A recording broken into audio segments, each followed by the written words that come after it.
A very happy new year to everyone. On behalf of the Bangalore International Centre and the Bangalore Literature Festival, a very warm welcome to World Lit. For those of you who are joining us for the first time, World Lit is the Bangalore Literature Festival's digital literary platform, bringing to you live stream sessions, video interviews, and podcasts with leading international and Indian authors. Today, we're thrilled to be bringing to you what promises to be a very exciting conversation.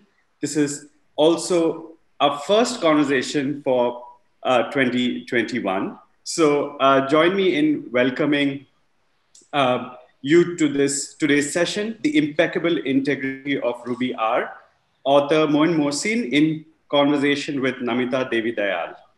We will be posting the full bios of the speakers on the chat box. Do post your questions in the Q&A section.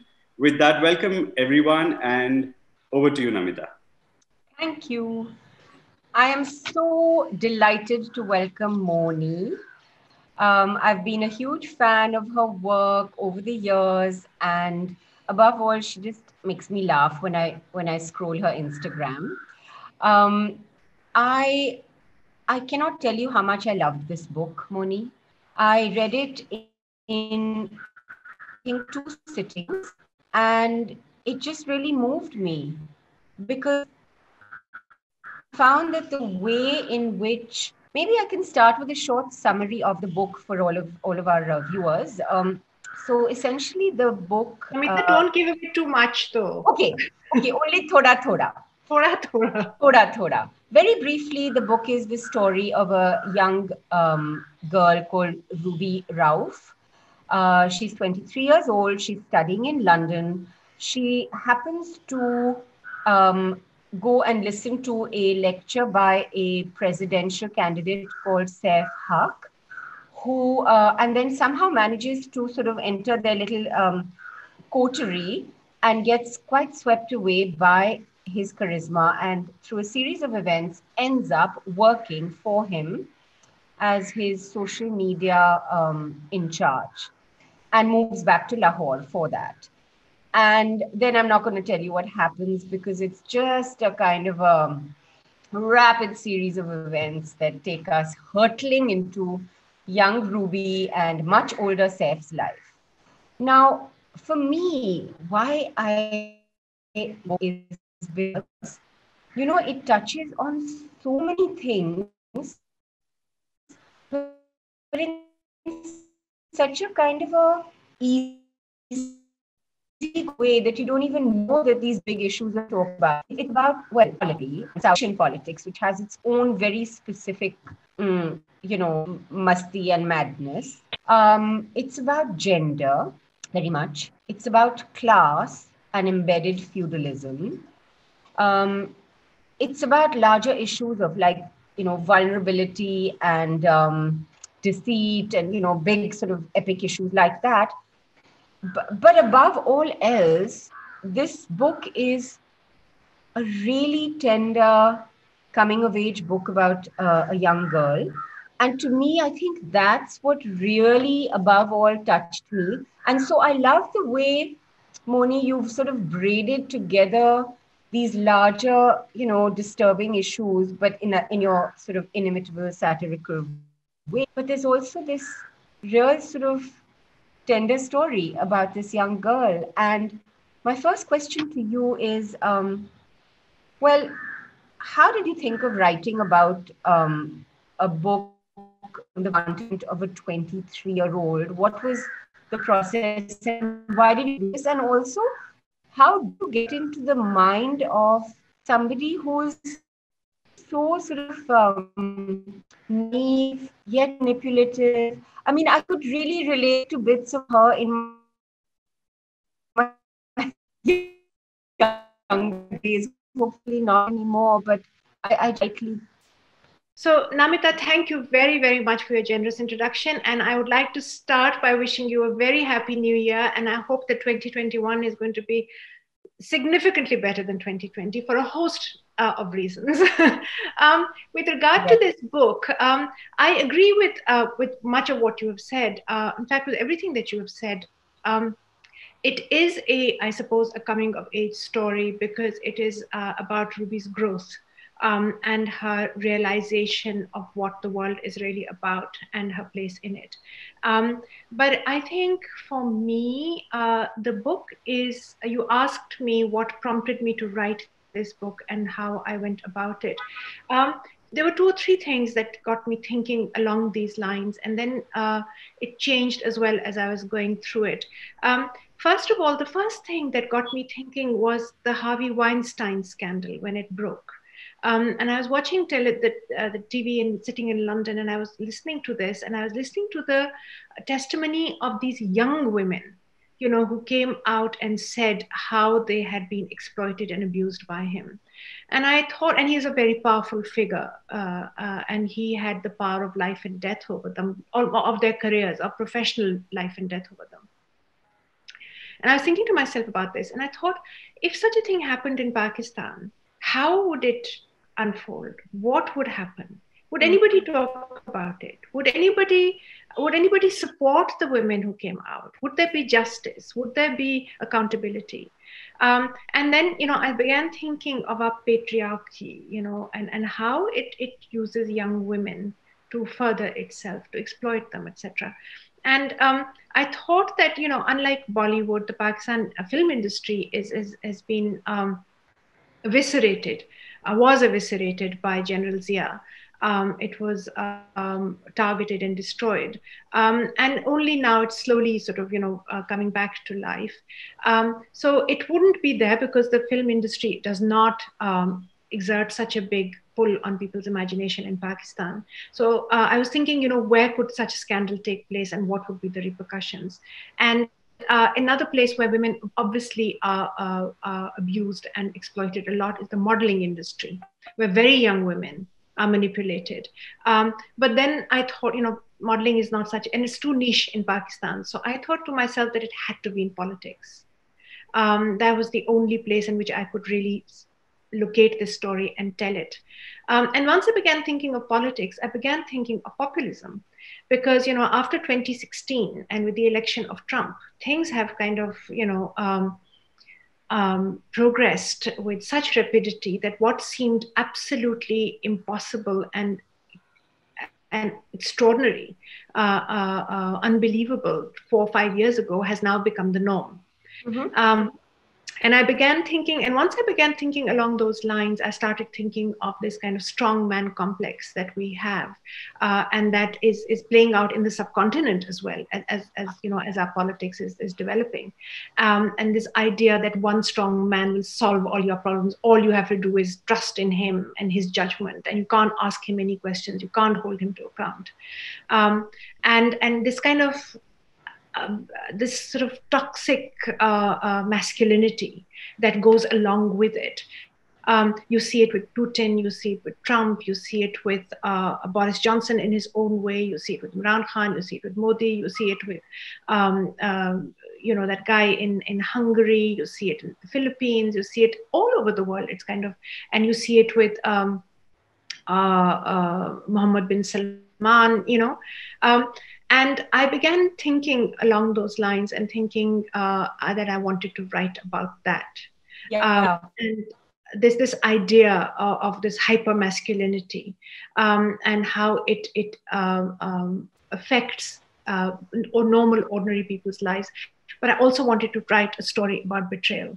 And I wanted to write a story about not just a strong man, etc., but I wanted to write a story about ordinary people and how everyday ordinary people get sucked up into this kind of narrative, and how in doing so they betray their countries, they betray their societies, they betray their friends, and most of all, they betray themselves. They betray their principles, they betray their values, they betray their ideology and everything that they stood for. I see it all the time on Twitter. People I knew very well, I thought I knew very well, who have become so vicious and so very,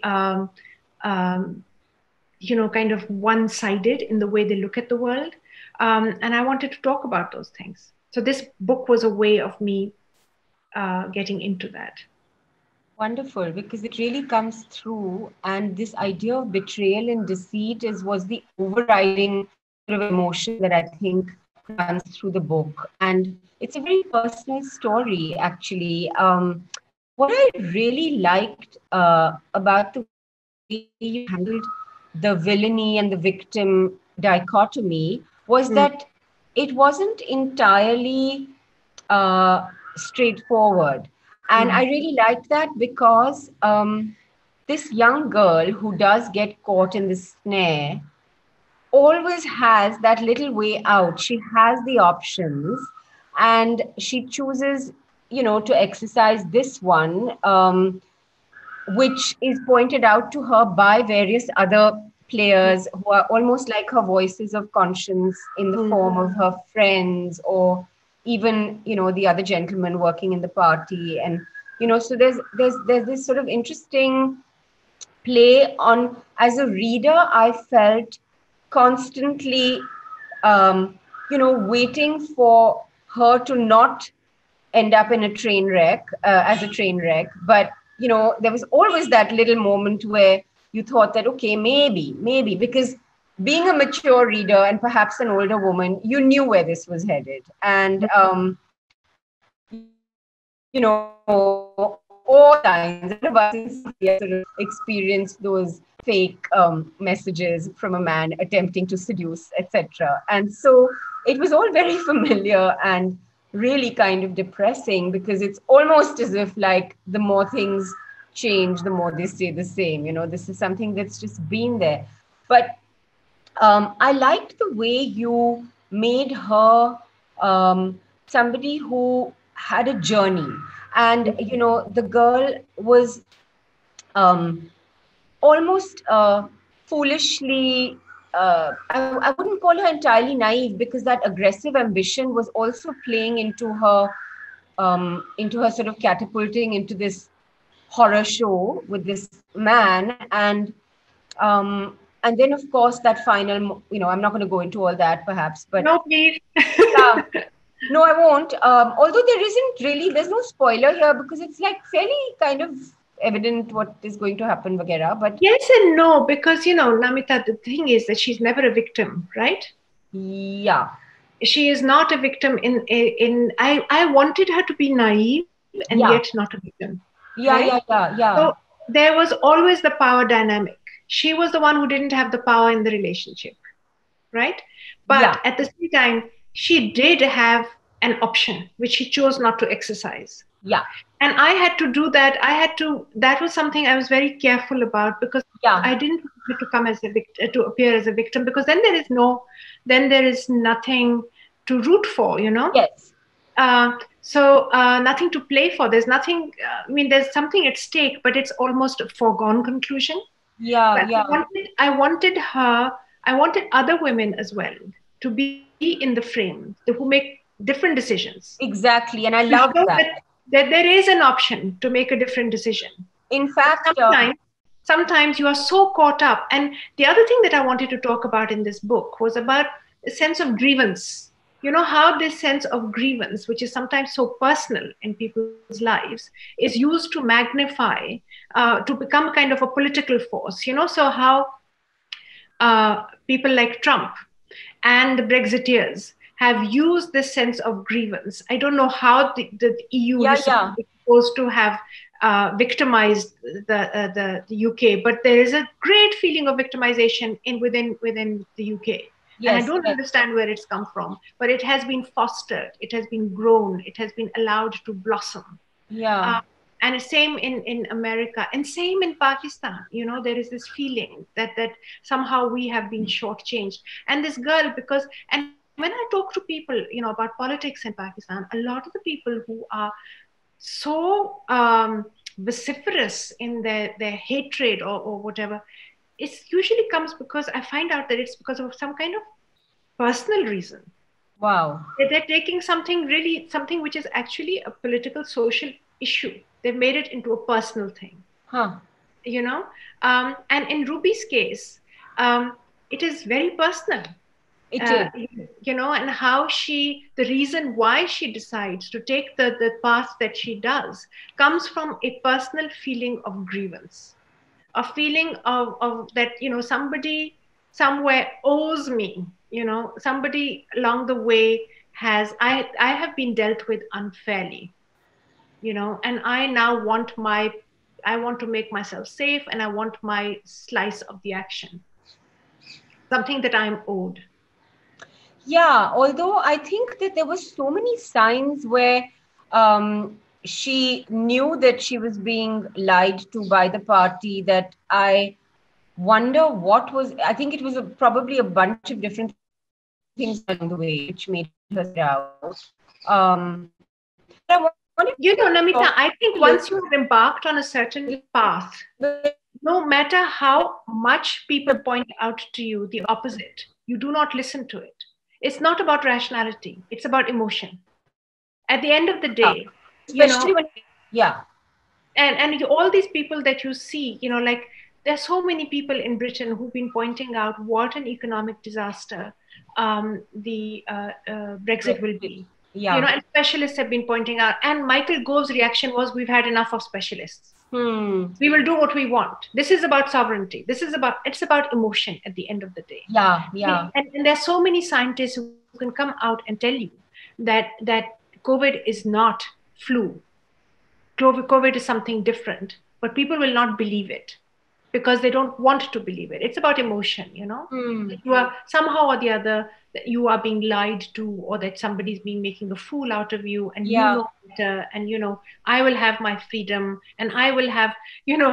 So you know, in America, people say that I will not wear a mask because it is against my rights as a free liberal, as a free American, right? At the same time, they will deny women the right to have an abortion because they do not have that freedom, Yeah, right? So I mean, that's all contradictory, but at the same time, it makes sense to them because it's about emotion. of course, and it's irrational. Yeah. So the point that she was sort of, I think, clutching on to was the whole sort of new um, anti-feudal energy that this man was purportedly bringing in. And I wanted you to talk a little bit about class in Pakistan, um, because that's handled so beautifully in the book.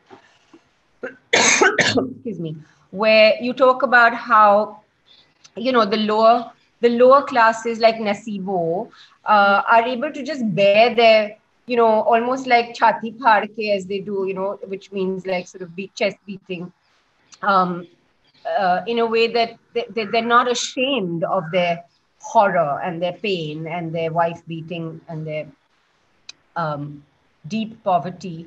And similarly, you have the upper class, excuse me, which is completely sort of in that lovely fog of insouciance, just carrying on, and The bubble. in the bubble. And it's such a beautiful scene, the one in which the party takes place and everyone's like doing their lines of cocaine, etc. It's just so plausible. But what I found really lovely and poignant was that whole sort of like large spectrum of what we call middle class, which is not the same as what American middle class is, but it's where Ruby falls. And that category of people who are just stuck, like her, you know, the mother giving tuitions to entitled, annoying, bratty, rich children, and her sort of being ashamed of her clothes and not having that finesse and not perhaps ever being able to get it because it's just very hard to, you know, acquire. You have to really sort of either be born into it in these societies. So I wanted to talk about that in Pakistan, but there were also very nice openings where people were coming out of that through their work, you know, whether it was essentially Farah. But, you know, so if you can talk about this whole, because I think it's even more embedded in Pakistan than in India, is from whatever a little bit I know and can see, right? So this whole So class. I would like to start off by pointing, you know, you said that he's anti-feudalism. I wanted to start by talking about the hypocrisy, you know, that they say that they're anti-feudal, but his greatest friend and his greatest supporter and the guy who he, you know, who writes his checks, etc., is a feudal, right? And he, goes to have, hunting on his estates and stuff like that. So Yes. I wanted to talk first of all about the hypocrisy, the entrenched hypocrisy. Yeah.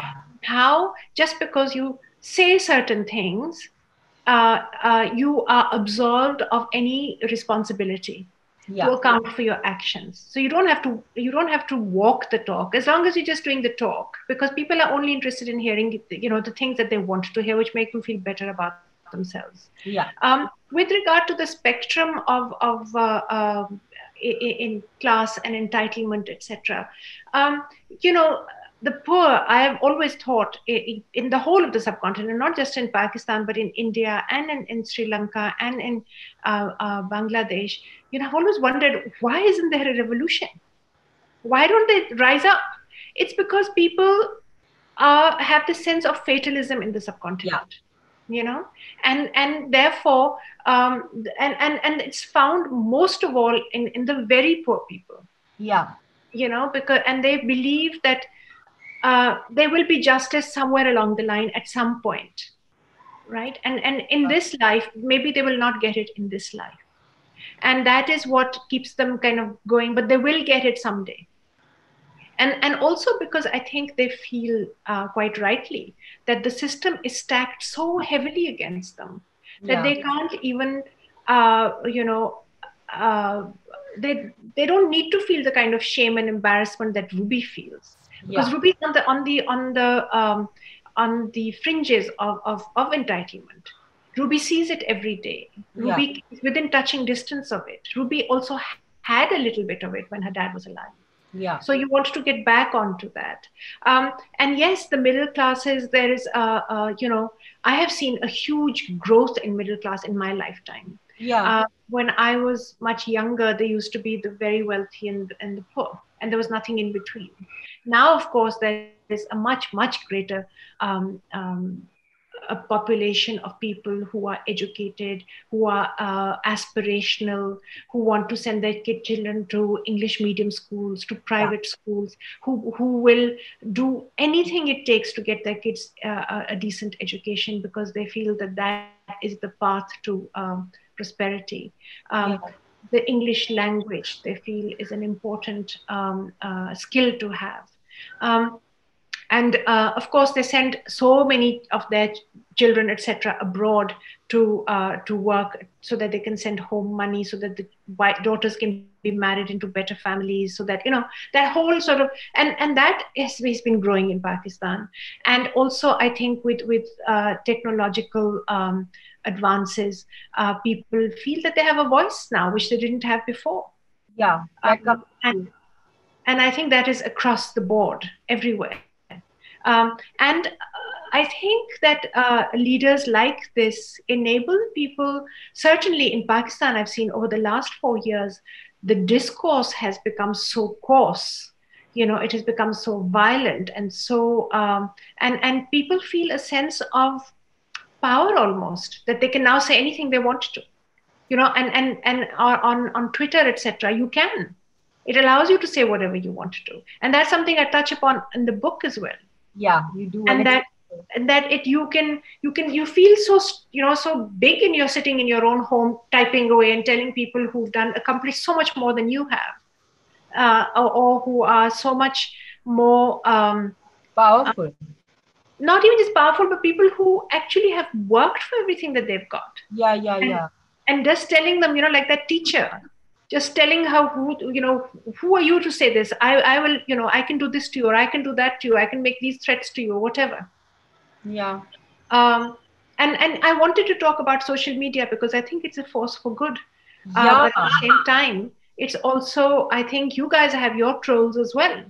Oh my God, I really want you to talk about this social media, because that's a kind of a underlying narrative of its own in the book. It's like there's a whole thread which is based entirely on the social media inputting and trolling and manipulating and all that happens. And of course, that last telling bit in the end, which is also that, But I'd like you to talk about that both in the context of what you were saying just now, which is that kind of democratic, democratic ability to kind of change or empower, and also the frighteningly powerful medium it has become in this in politics, which we've seen in India, and I'm sure it exists in Pakistan as well. And it's something just unbelievable. I mean, really.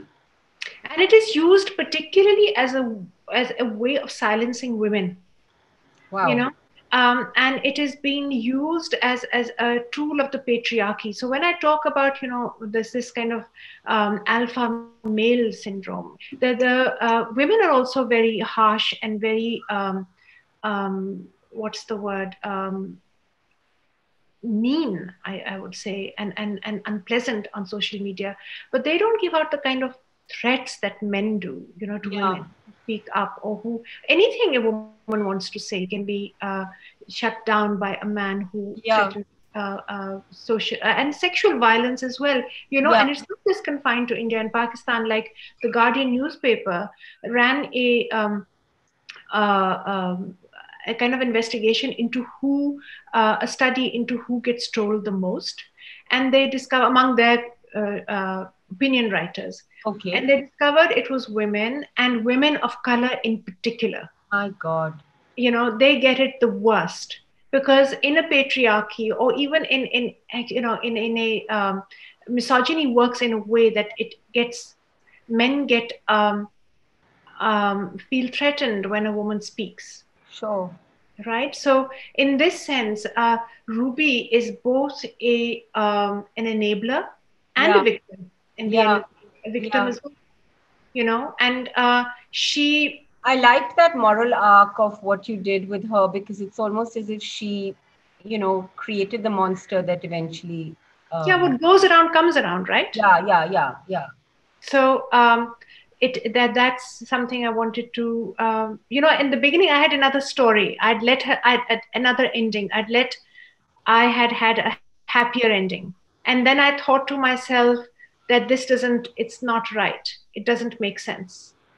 And that for me, certainly, it was very important that there should be some accountability in life.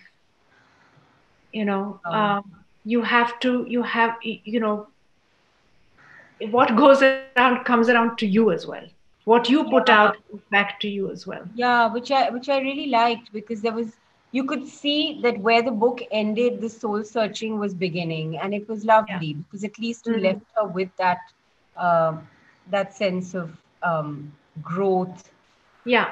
And and I that. also wanted to show how the powerful are not called to account ever. Yeah, yeah. Oh my God, yeah. It's only the Just foot bizarre. soldiers. It's only the foot soldiers, never the generals.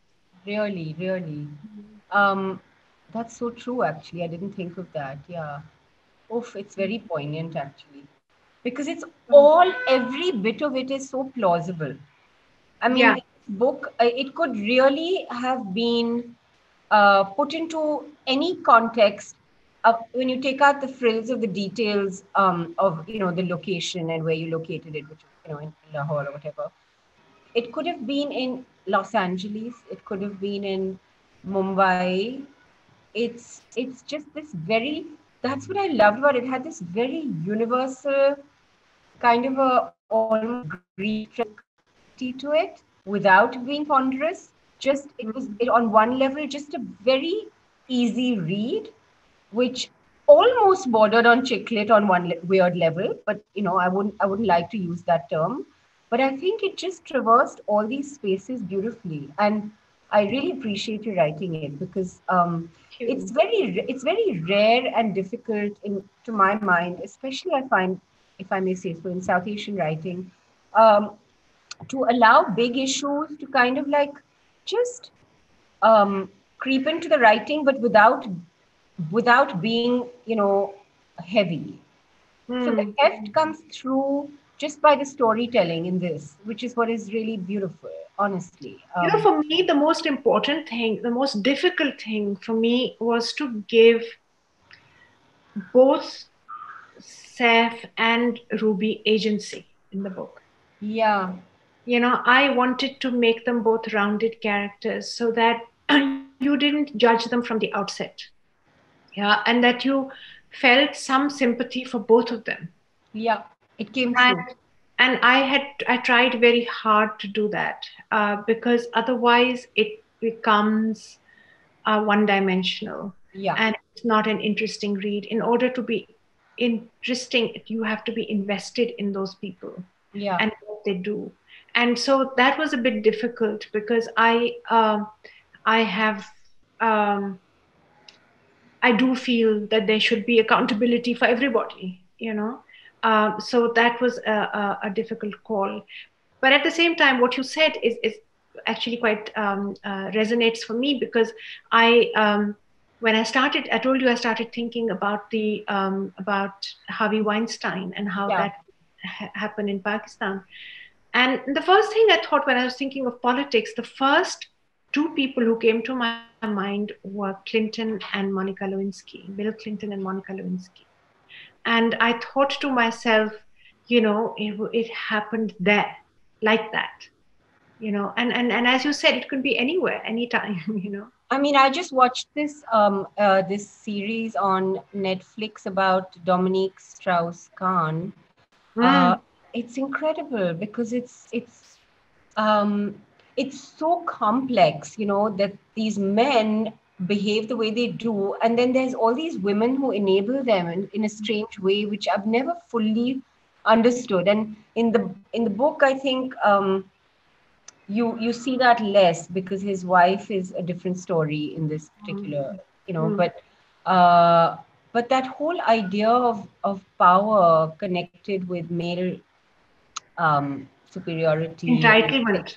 and sexuality and is And male entitlement, very, they're feeling that they can do what they want to whom they want when they want. yeah. And to think that a girl who's educated, come out of London, blah blah, continues to get ensnared is so, Mm, it's so sad and so plausible, really. mm, Um, and so I like that. I mean, I did think that Seth was a bit too manipulative sometimes. Like I almost wanted to see his vulnerability a little more, perhaps vis-a-vis his wife, etc., which came through in bits. Yeah. mm. Uh, But I think you're right there. But I also believe that people after a certain time become impervious because there are so many yes men and women around them. yeah, You don't let them, you know, they there is a real culture, a courtier culture in our part of the world, of course. so that they don't allow that once a person becomes famous, or once a person becomes a celebrity, or once a person becomes whatever, they uh, they're surrounded by all this kind of coterie of people whose job it becomes thereafter to make nahi nahi साहब आप तो आपकी तो बात और है आपकी तो Yeah, you're different, अब आपके बारे में तो नहीं ये कहा, you are, and I remember, um, and then it kind of turns your head. perhaps. I mean, I wasn't able to enter his headspace, but I was happy enough to be in Ruby's, which was just very, very And charming. also, Namita, I mean, for me, it was also about, the reason why the book begins with the sentence that it does Yeah. is because I grew up reading so many Mills and Boon novels, Yes. all these kind of romantic novels that girls' head is stuffed with when they're young, Yes. so they begin to believe Oh, absolutely.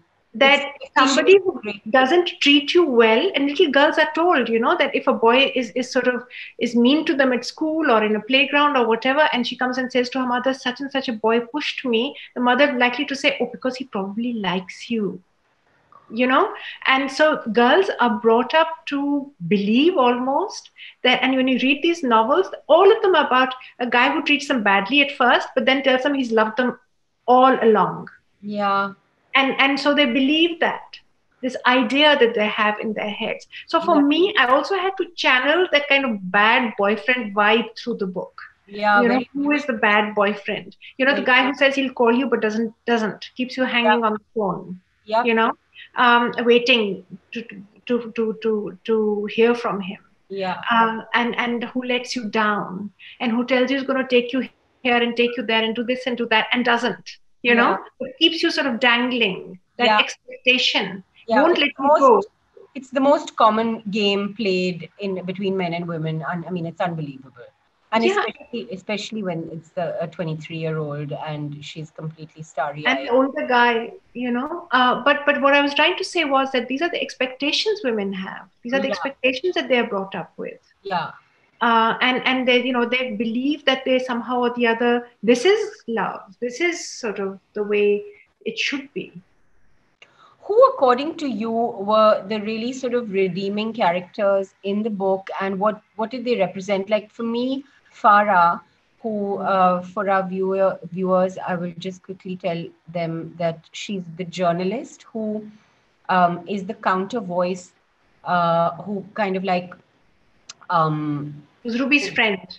She's Ruby's friend, and she's a journalist and has this. It's Ruby's conscience as well. She's almost Ruby's conscience, and she's also the country's conscience because she calls out the lies that this presidential candidate is thrusting on the public through all his nonsense tweets, etc. And she's like, you know, she says he's not as noble as he makes out, etc. So I was very intrigued by her character because I see more and more of that happening amidst all this. You know, you have this sort of, and in Pakistan as well, I'm told, you know, like that there is this sort of younger, more vocal voice that often gets into trouble.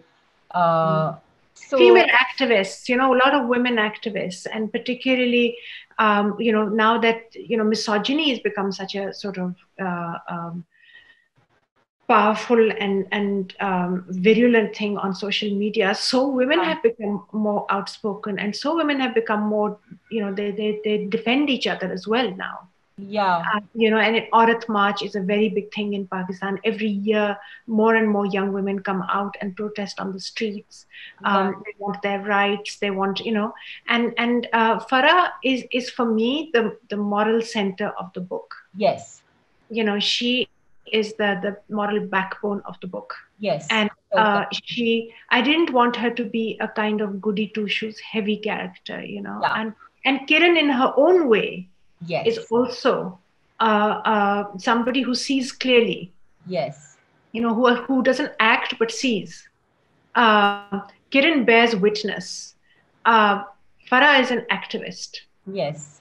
And I wanted to sort of bring out that distinction as well. But I wanted to talk about that there is hope. You know, it's not as bleak as it seems. Yeah, and even the history teacher, her history teacher had that sort of quality. So I like the fact that you brought in all these. And even the mother, you know, even Nasibo, even the mother, they are women who keep it together. You know, and the mother wants her rights when that guy is you know, abuses her. The mother is aware of her rights. She wants to fight, but she can't. You know, but what she does do is that she does keep it together. She does get her daughter out. She does try and get her daughter an opportunity. Yeah. You know? The history teacher is also somebody who believes in your ability to change your life. Yes. You know, all these those were lovely, like, you know, moments, because they all gave you these different excursions away from the bad shit. Which and also that you don't have to be a victim. Exactly. You know, there are options, and yes, they are hard, and yes, it's painful, and yes, it's difficult, but there are options. Yeah, so that's why it was just a lovely lens, a sort of a small, lovely lens for me into, you know, Pakistan today. It was very today. You know, the fact of the very contemporariness of it was lovely and really gave you a sense of how crazy and yet how hopeful things are all together at the same time, you know.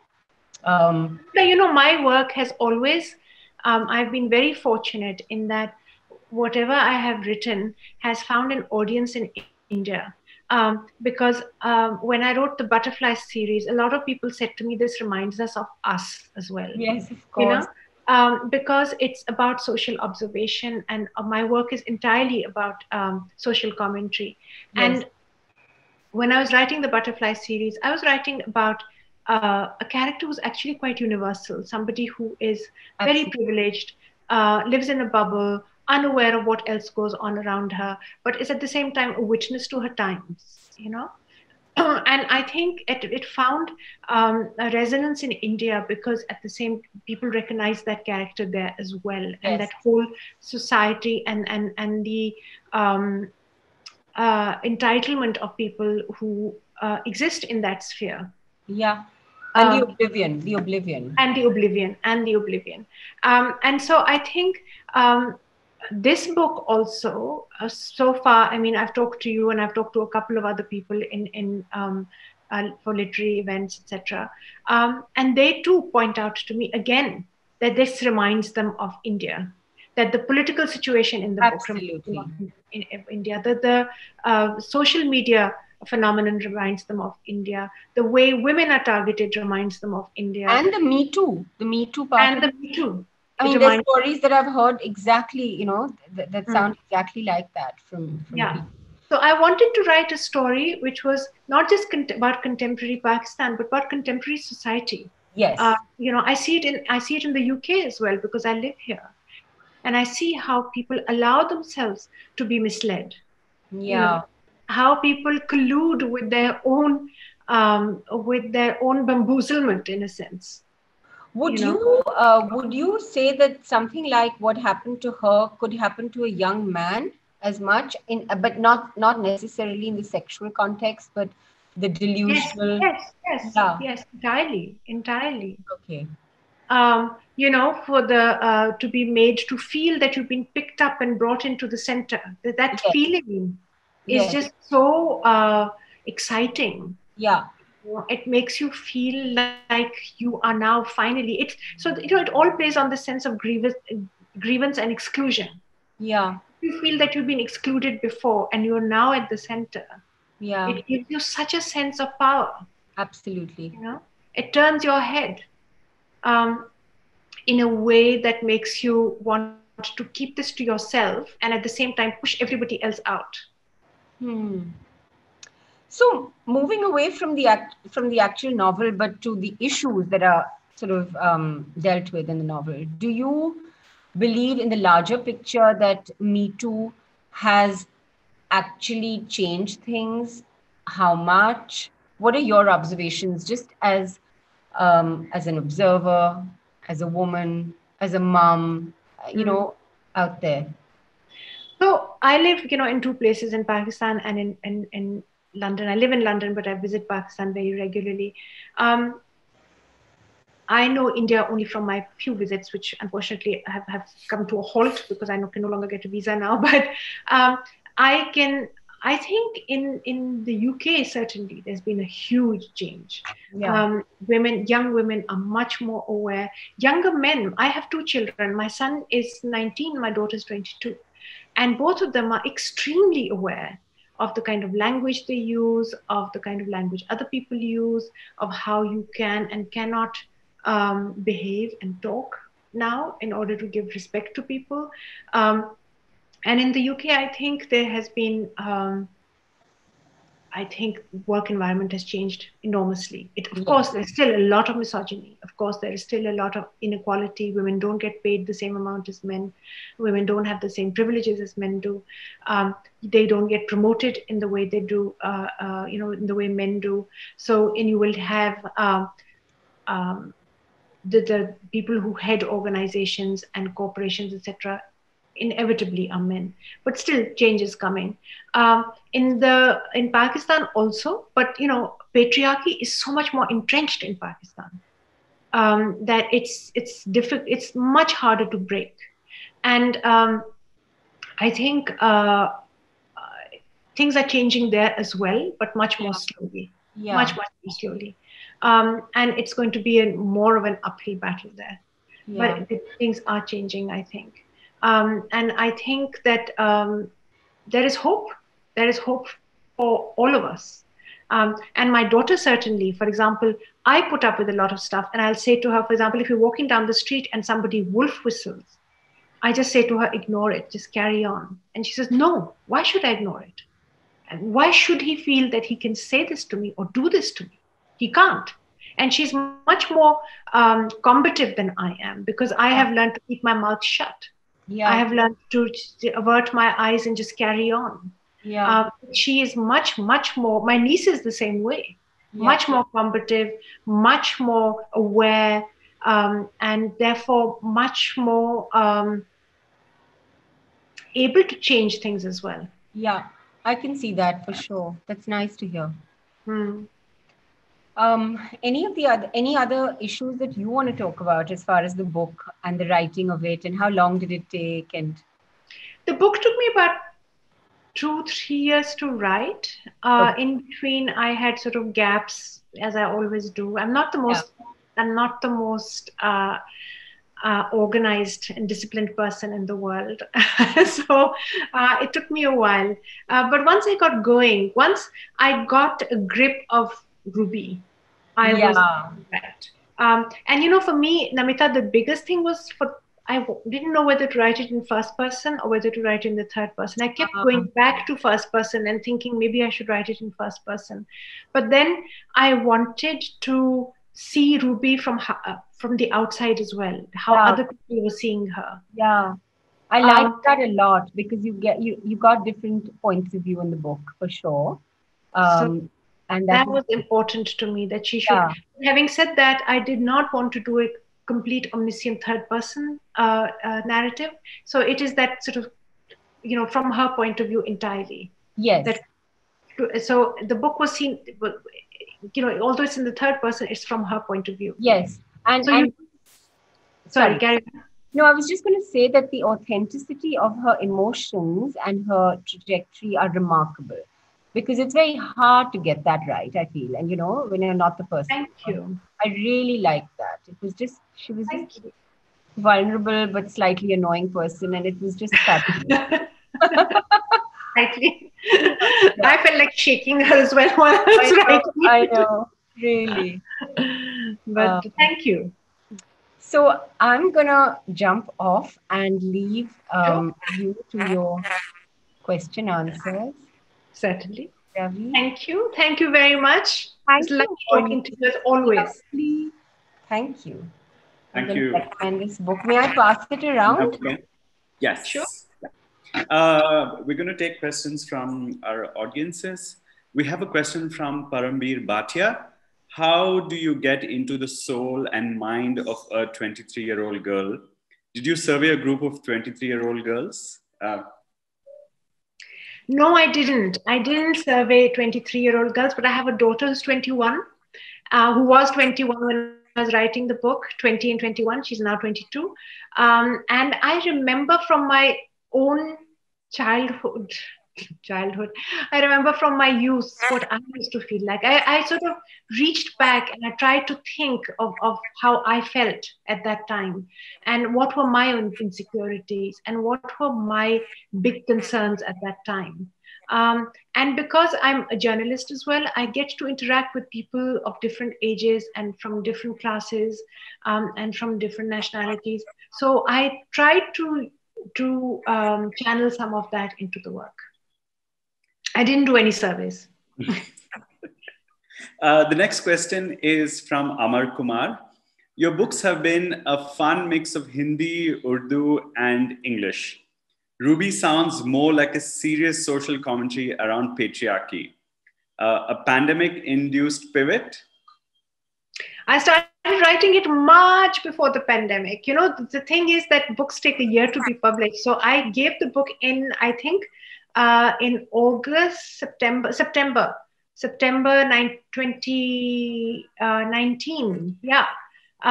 So yeah, the book, before the pandemic, before I even knew that somebody had eaten a bat in Wuhan, this book had already been sent off to India. No, it was just about how I was thinking along, since 2016, I have been thinking about different things, and this book has allowed me to express myself. But it is funny. It is just funny in a different way. The humor is darker. Yeah.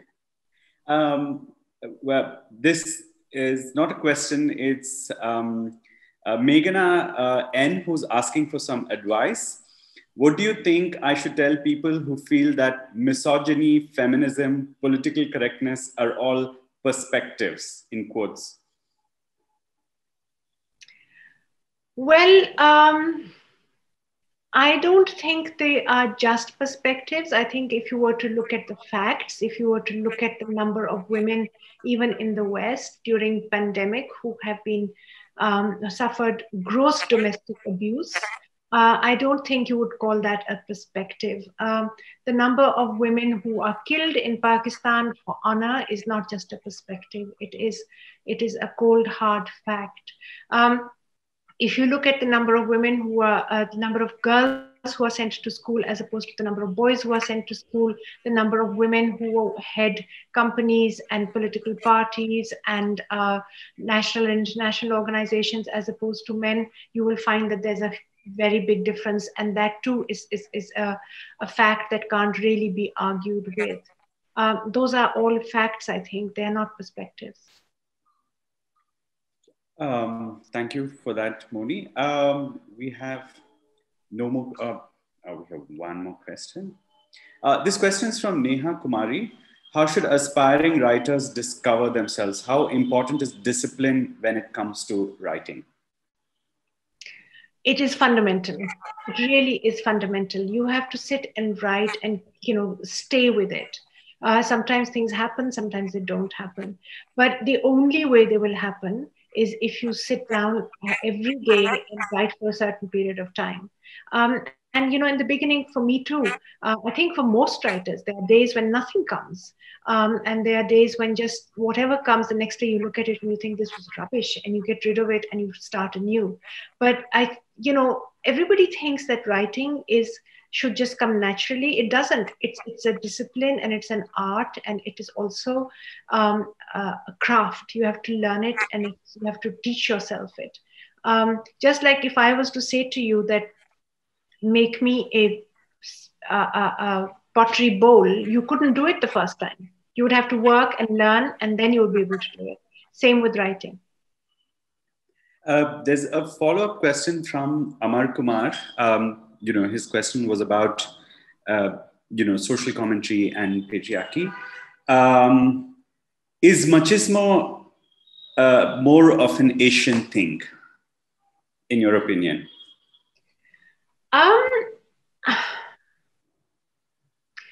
It is alive and well in Trump.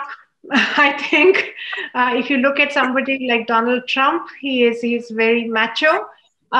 He believes in his own machismo. If you look at somebody like Putin, he believes in his own machismo. If you look at somebody like Boris Johnson as well. That said, patriarchy has deeper roots, I think, in the continent. It takes, it will take more for us to uproot it here. But the work is ongoing. That was the last question, Moni. Thank you so much. Thank you for your social commentary on our times and saying it as it is about patriarchy, machismo, and the powerful. And thank you, audiences, for joining us today. Thank you very much. Thank you for giving me this opportunity. Many thanks.